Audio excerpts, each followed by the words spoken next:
Pak maaf ya, yang mau selamat itu kami sebagai pengemudi. Benar. Bukan bapak-bapak. Seakan-akan itu kami itu naik ke mobil itu nekat saja. Ya enggak lah. Enggak, Siapa betul. orang yang mau naik mobil mau mati? Nggak ada. Nggak ada, betul.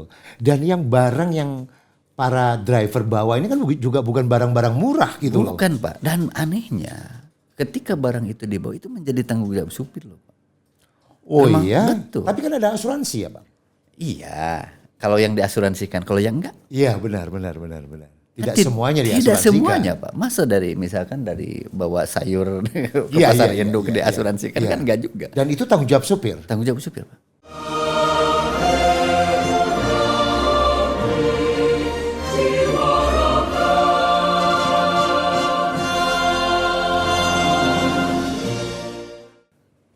Halo Indonesia, apa kabar? Jumpa lagi kali ini tetap di Indonesia Emas TV. Hari ini kita mau bincang-bincang dengan seorang tokoh. Wow, it's very special guy. Kita sebutnya adalah Kang Dani atau Kang Asep Deni. Iya. Halo Kang Deni, apa kabar? Kabar baik Pak. Ya, mungkin pemirsa belum pernah atau mungkin sebagian udah kenal. Kalau yang belum kenal, Kang Dani itu Ketua Umum Forum Komunitas Pengemudi Logistik Nusantara. Betul. Singkatannya apa tuh jadinya? Iya, angkutan barang. Oh iya, Supir angkutan pengemudi angkutan barang seluruh Indonesia. Wow, he's a special guy. Jadi mau nanya-nanya dikit Kang Dani. Ini membernya ada berapa orang nih Kang Dani? Kalau pengemudi itu kurang lebih 10 juta lebih. Tapi angkutan logistik itu 5% dari itu. Wow, 10 juta lebih. Iya, itu 5% dari itu angkutan logistik. 5% dari 10 juta tadi itu adalah Angkutan logistik. angkutan logistik. Ya, dan kami pun kan sudah dibikin koordinator tiap pulau dan tiap provinsi. Kecuali Papua. Wow. Jadi kecuali luas Papua. sekali ya Luas sekali. teritorinya. Ya. Jadi banyak semua komunitas-komunitas yang ada di Indonesia kebanyakan bergabung ya. Untuk apa? Untuk menuntut kepada pemerintah akan adanya regulasi atau payung hukum untuk pengemudi angkutan barang. Oke. Karena selama ini sopir itu dipandang sebelah mata. Sebelah mata. Begini Kang Dani, saya ini kan bolak-balik ada travel ke luar negeri, termasuk diantaranya adalah Uzbekistan. Saya sering juga bolak-balik Uzbekistan. Yang saya lihat di sana pengemudi-pengemudi di luar Indonesia itu kehidupannya menurut saya makmur, berkecukupan. Mengingatkan saya pada waktu saya kuliah dulu, selalu ada pengemudi itu setiap tikungan itu ada mampir ke sini lah gitu. Apakah kondisi pengemudi saat sekarang itu sama atau bagaimana kalau dibandingin? Sangat jauh berbeda Pak. Berbeda. Iya. Kalau dulu mungkin lebih sejahtera. Dulu lebih sejahtera, sekarang? Kalau sekarang boro-boro mikirin yang tadi itu, sen kiri ya atau mampir. Iya, sen kiri. Betul, ingat saya. Untuk mampir. Sekarang bayar connect saja, sekarang rata-rata sudah gak mampu. Bayar connect juga udah gak mampu? Sudah gak mampu mereka itu. Karena biaya logistik sekarang makin kecil Pak. Wow. Ya makanya timbul banyak masalah. Kayak overload overdimensi, banyak terjadi kecelakaan. Gitu. Mungkin sebagian pemirsa Indonesia Mas TV ini belum tahu overdimensi itu bagaimana sih maksudnya? Overdimensi itu over kelebihan dari badan mobil itu. Jadi contohnya truk atau truk, gitu. Jadi lebih dari kapasitas yang diperlukan. Oke. Jadi terus overload itu ya bobotnya terlalu berat gitu. Misalkan kapasitas cuma 6 ton gitu, bawa 10 ton gitu. Oke. Nah, kebanyakan overload overdimensi itu dipandang bahwa itu adalah penyebab dari semua kecelakaan. Padahal overload overdimensi itu adalah akibat dari yang tadi itu. Bahkan sampai sekarang itu kayaknya ada fenomena sopir-sopir yang senior atau yang sudah banyak pengalaman itu sekarang berhenti karena memang secara ekonomi sudah tidak seperti dulu. Iya, tidak seperti dulu. Jadi banyak tidak sebanding yang berpengalaman. Tidak sebanding, Pak. Tidak sebanding. Antara penghasilan dengan resiko di jalanan itu tidak sebanding. Ya bayangin saja yang kilometer 92 kan kalau lihat di realita kehidupannya kan seperti apa. Masa sih SIM B2 kehidupannya seperti itu? Sekarang mereka nggak mampu itu kenapa? Karena biaya pengurusan SIM dan juga ongkos yang dia keluarkan tidak berbanding lurus Iya, atau gimana? tidak berbanding, Pak. Dan pemerintah itu tidak menutup mata terhadap ini. Kalau kalau angkutan barang, ya biarin saja mengalir seperti pasar saja. Mau berani akhirnya bawa barang seenaknya, ongkos juga seenaknya, itu gimana? Seharusnya pemerintah hadir dalam posisi ini. Betul. Makanya kami itu mendorong adanya regulasi untuk pengemudi angkutan barang ini. Supaya kami tentang hak dan kewajibannya itu diatur, Pak. Iya. Diatur. Jangan sampai kami seperti ini. Masa sih kami itu sebagai katanya profesional gitu dinistakan gitu. Gitu. Kalau dulu kan pengemudi itu sejahtera. Dulu sejahtera, saya lihat itu. Kalau Punya kenek. Iya, istrinya banyak. Istrinya 1-2 ya begitu. Kalau sekarang boro-boro, Pak. Nggak bisa sekarang. Oke. Nggak bisa. Kadang-kadang kalau terjadi kecelakaan, itu dituding saja bahwa pengemudi itu adalah orang yang nekat saja. Berarti masuknya kriminal dong atau sudah? Iya, Pak. Karena memang dalam aturannya itu kayak kriminal gitu sopir itu, Pak. Iya. Jadi kalau misalkan bawa angkutan barang, kalau terjadi pelanggaran di perusahaan, itu sifatnya administratif, Pak. Waduh. Memang aturannya begitu. Ya, tetapi kalau misalkan di jalanan yang bawa supir misalkan terjadi kecelakaan, itu sanksinya pidana kalau personal sopirnya. Benar. Tapi anehnya kalau bagi perusahaan itu sanksinya administratif, Pak. Jadi sekarang kehidupan mereka ini kan member tadi Kang Denny sebut ada 10 juta lebih. 5%-nya adalah Ya, pengemudi angkutan barang. Ya. Dari pengemudi itu apa hampir keseluruhan atau hanya sebagian kecil? Sekarang keseluruhan, Pak. Keseluruhan. Terus mungkin yang Masya Allah. sejahtera itu hanya supir-supir pribadi saja sekarang. Kalau supir angkutan barang ya paling ya miris lah bisa kehitung lah. Gitu. Makanya kemarin Pak Menko juga bilang katanya harus nggak ada. Pak AHY katanya sudah ada overload prevensi sudah dilarang. Itu bisa seperti itu. Karena banyak hal, banyak penyebab. Resiko supir di jalanan itu banyak, Pak. Itu pungli itu salah satu bagian. Kecelakaan itu salah satu bagiannya saja. Padahal pengemudi itu adalah profesi yang paling vital dalam sistem ekonomi Indonesia. Bayangin aja, Pak. Iya. Kalau misalkan tadi yang kita bincang di belakang sebentar, kalau sakit aja 3 hari semua pengemudi itu gimana? Iya, saya sempat berpikir begini, Kang. Mungkin sebelum jauh kita ke sana, kira-kira dari sebanyak orang itu sebenarnya fungsinya apa sih driver ini sebenarnya? Ya, fungsinya bawa bahan-bahan logistik, Pak. Semua mengangkut Bisa bawa beras, sayur, beras. Iya, kebutuhan. Waduh, Tidak itu ada barang-barang vital tidak itu. akan ada kopi di sini kalau tidak ada pengemudi. Benar. Tidak akan. Ada Bapak makan beras misalkan tidak akan beras kalau tidak ada pengemudi. My God. Jadi ini teman-teman ini mungkin kelihatannya sepele tapi ini merupakan faktor kunci dalam pergerakan perekonomian kita ini kan Iya, sebenarnya. penggerak, Pak. Pertanyaan saya penggerak. satu, apa yang terjadi, Kang? Mungkin Akang bisa cerita lebih panjang. Jika sebentar, Kang, ini ada telepon lagi dari dari Uzbek ini. Hello brother, I'm in the online phone, so I'm in the podcast now. I call you back. Thank you, bye. Dari Uzbek. Iya, di Uzbek agak beda, Pak, ataupun di Europe ya, mereka lebih hidupnya lebih makmur, lebih terkontrol, finansialnya juga lebih sehat. Nah, pertanyaan saya, jika para driver ini anggaplah 2 hari ini semua sakit flu nih 2 hari, apa sih yang terjadi? Mati, Pak, ekonomi.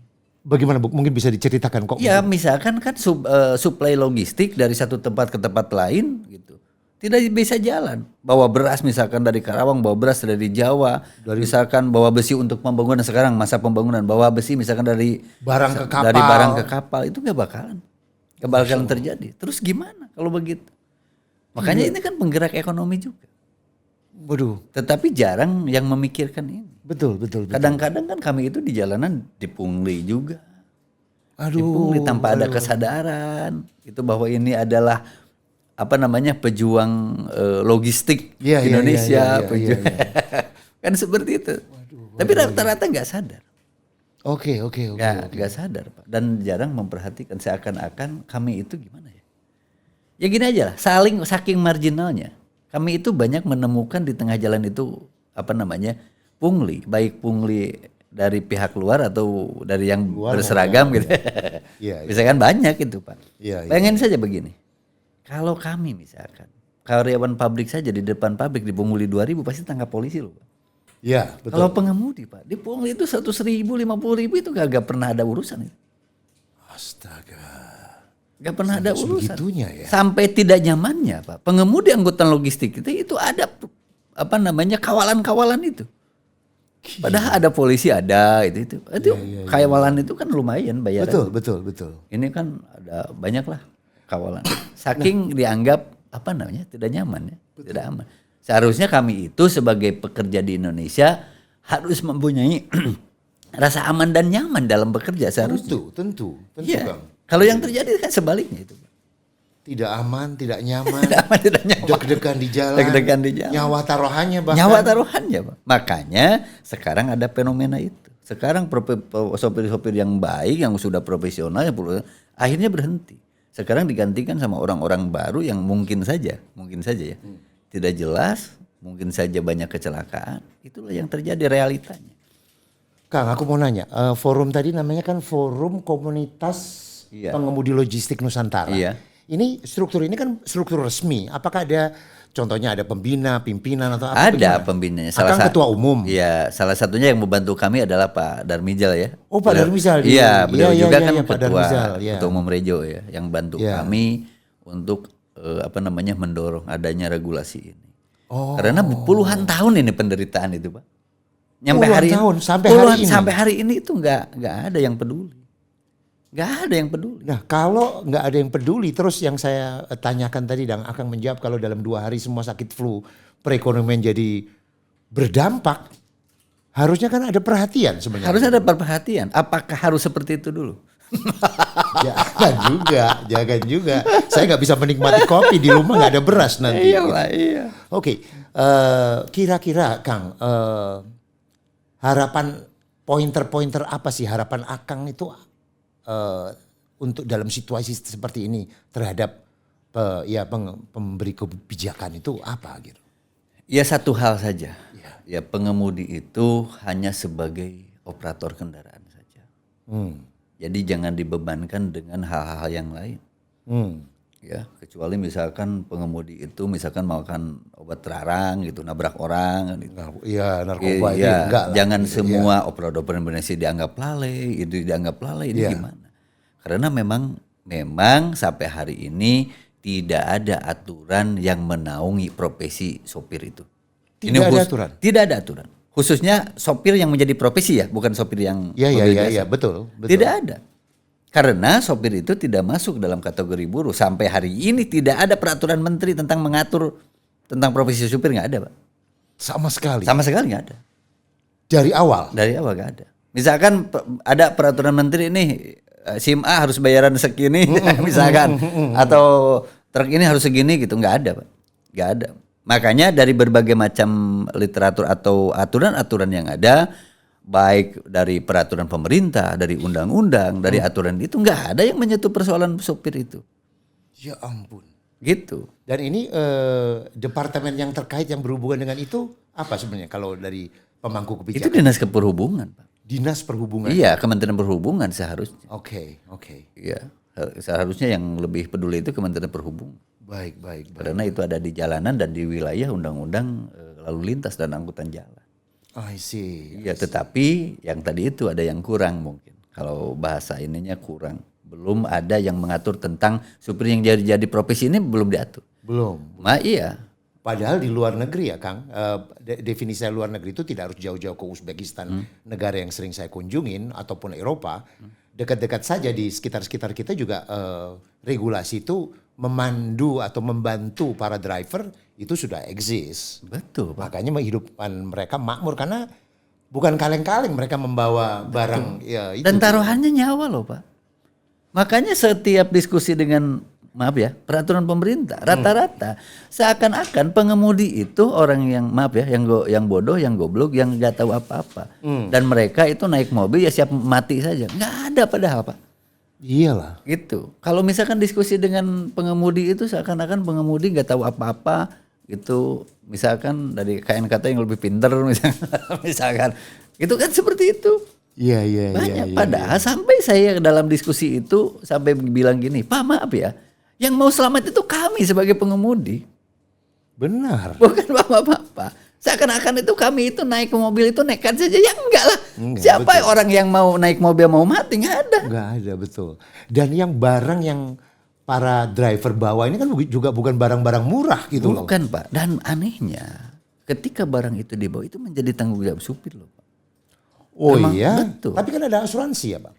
Iya. Kalau yang diasuransikan. Kalau yang enggak. Iya benar. Tidak Kan semuanya diasuransikan. Tidak semuanya Pak. Masa misalkan dari bawa sayur ke pasar induk diasuransikan kan enggak juga. Dan itu tanggung jawab supir? Tanggung jawab supir Pak. Tanggung jawab supir. Kalau kehilangan kalau apapun tanggung jawab supir. Ampun. Iya. Kalau kecelakaan juga itu dihitung loh Pak. Kadang-kadang si pengemudi itu bayar sendiri. Jadi ini kalau saya bayangkan pemasukan dan tanggung jawabnya nggak berimbang. Gak berimbang Pak. Makanya butuh regulasi, butuh aturan khusus. Itu Kalau- yang Bapak harapkan ya. Kalau Bapak percaya, sekarang ini aja lah. Satu bis misalkan satu bis perusahaan besar. Iya. Tanya, persentase atau gaji? Apa yang mereka bisa? Itu persentase gak ada gaji. Persentase dari passenger atau penumpang. Iya. Kalau misalkan mereka kecelakaan dan kakinya itu Iya. itu gak ada tunjangan sama sekali kecuali jasa harja itu. Dari perusahaan gak ada. Jadi hubungan hukum antara misalkan pengemudi dengan perusahaan juga rata-rata kurang jelas. Wah. Karena pengemudi angkutan barang itu kan ada yang bermitra, ada yang memang karyawan, ada yang memang face to face misalkan itu aja. Tetapi tetap ujung-ujungnya itu kayak buruh harian lepas saja. Kasihan banget. Kasian banget. Terus uangnya udah nggak cukup di rumah juga bagaimana gitu kan? Iya, Dia juga Pak. tulang punggung kan? Tulang punggung, Pak. Makanya ini kan harus pemerintah itu harus memikirkan ini. Ekonomi itu harus berjalan dengan semestinya dan pengemudi itu sebagai roda penggeraknya juga itu Betul, harus penggerak berjalan dengan ekonomi. baik gitu, Pak. Saya baru tahu bahwa pengemudi itu pentingnya seperti itu. Iya, Pak. Dia termasuk pahlawan dong Pak berarti. Iya, sebetulnya Penggerak ekonomi dia. iya. Selain pahlawan logistik ya, Logistik. dia juga pahlawan sodako karena setiap pengkolan pasti ngasih uang. Oh. Tapi sekarang masih tuh pengkolan. Masih, Pak. Masih. Cuman mungkin nggak Dan itu seperti nggak- era dulu saya waktu kuliah kalau sana tiap pengkolan. Sekarang mana mampu dengan situasi seperti ini dia mampir di pengkolan. Makanya kan begini, Pak. Banyak yang berpendapat bahwa cara berlalu lintas itu adalah talase budaya bangsa katanya. Kan kayak gitu. Iya. Tapi sampai saat ini kan gitu-gitu aja. Iya benar. Puluhan tahun Pak begitu. Masya Allah. Gak ada yang berubah. Begitu-begitu saja. Gila. Pemirsa, saya juga lupa. Tapi saya mau sharing ke Anda bahwa Kang Dhani ini biarpun dia as a driver, dia sebagai ketua umum ini gelarnya sarjana hukum loh. Jadi belum paham juga tentang hukum dan proses hukum yang ada di Indonesia. Ya belajar saja. Siap. Oke, Kang Dhani, mungkin sedikit harapan dari Kang Dhani kepada pemangku. Pertama harapan Anda ke teman-teman. Kemudian kan teman-teman lagi nonton ya, ada 10 juta orang yang nonton. Apa sharing Anda ke teman-teman? Iya, selalu hati-hati di jalan karena kita itu dianggap sebagai intinya tidak ada yang melindungi. Makanya harus sangat hati-hati, sangat ekstra hati-hati jalan. Jaga karena keluarga menunggu di rumah. Itu untuk keluarga dan untuk pemerintah. Iya, Saya harapkan segeralah ada regulasi atau aturan yang melindungi profesi supir ini. Karena iya yang Itu tadi, harapan Akang, ya? harapan kami. Mungkin Ya, dari mudah-mudahan yang- pemerintah Prabowo Gibran ini Mendengar. sangat mendengar dan memperhatikan keluh kesah kami. Dan mensegerakan. Karena mensegerakan Pak. Karena kami itu kan butuh nyaman, butuh aman dalam bekerja. Benar. Gitu. Ya itu. Gitu. Memang itu hak daripada para driver di seluruh dunia, termasuk Indonesia. Dia harus iya. punya rasa aman, nyaman, pulang bawa uang cukup untuk keluarga. Betul. Ya. Dan taruhannya nyawa lagi pekerjaan ini. Betul. Baik. Oke, so apa nih yang bisa Kang Dhani sharing tadi tentang harapan kepada pemerintah harapan kepada teman-teman. Mungkin visi Kang Denny sendiri forum komunitas ini dalam 2-3 tahun ke depan pengennya seperti apa nih harapan? Ya harapannya pengemudi ke depan ada regulasi khusus sehingga kami itu bisa bekerja aman dan nyaman. Sehingga kita itu merasa dilindungi oleh negara. Gitu. Karena saya rasa profesi satu-satunya ya di Indonesia yang tidak ada aturannya itu hanya sopir aja. Jadi disamakan aja sopir itu sama sopir pribadi disamakan aja. Amin. Padahal kami itu setiap hari berkutat dengan nyawa. Ini tadi beda dengan supir pribadi dan supir ini beda ya. Kalau supir pribadi mungkin secara ekonomi dia sudah lebih sejahtera lah, mapan. Tapi yang ini adalah sopir pejuang ini ya. Pejuang, Pak, angkutan barang. Ya. Waduh, saya sih berharap Kang Denny, suara Kang Denny bisa didengar oleh pemirsa Indonesia Mas TV dan juga tentu pemangku kebijakan pemerintah. Betul.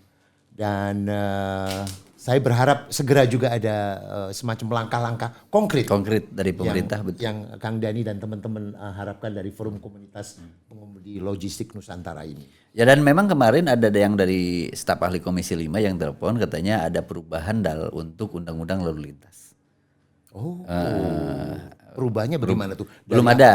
Saya belum dapat draftnya. Tapi katanya nanti kalau diskusi kami untuk masukan-masukan dari perwakilan pengemudi katanya.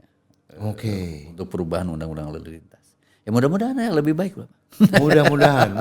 Oh ini akan juga baru dengar perubahan ini? Baru dengar Pak. Baru minggu-minggu ini saya ditelepon sama staf ahli Komisi 5. Komisi 5? Iya.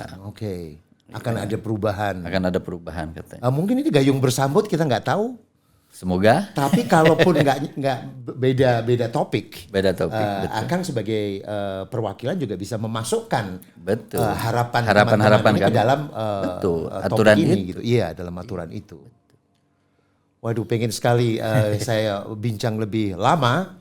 Cuman waktu jualah yang menentukan Kang Denny. Saya berdoa semoga Kang Denny dan semua teman-teman pengemudi logistik Nusantara dalam keadaan sehat dan terus tetap semangat. Kita berharap pemerintah juga akan segera merealisasikan harapan-harapan menjadi sebuah undang-undang atau aturan. Yang memberikan dampak positif bagi para driver atau para pengemudi. Kenapa? Karena saya sendiri baru berbincang seperti ini merasakan mereka adalah juga pahlawan ekonomi. Pahlawan logistik. Baik. Oke, pemirsa, terima kasih Kang Denny. Siap, sama-sama Pak. Terima kasih. Pemirsa Indonesia Emas TV, saya akan punya topik lain lagi setelah beberapa hari lagi saya akan ke Uzbek dan kembali dari Uzbek kita punya topik yang lebih menarik lagi. Sampai jumpa. Merdeka.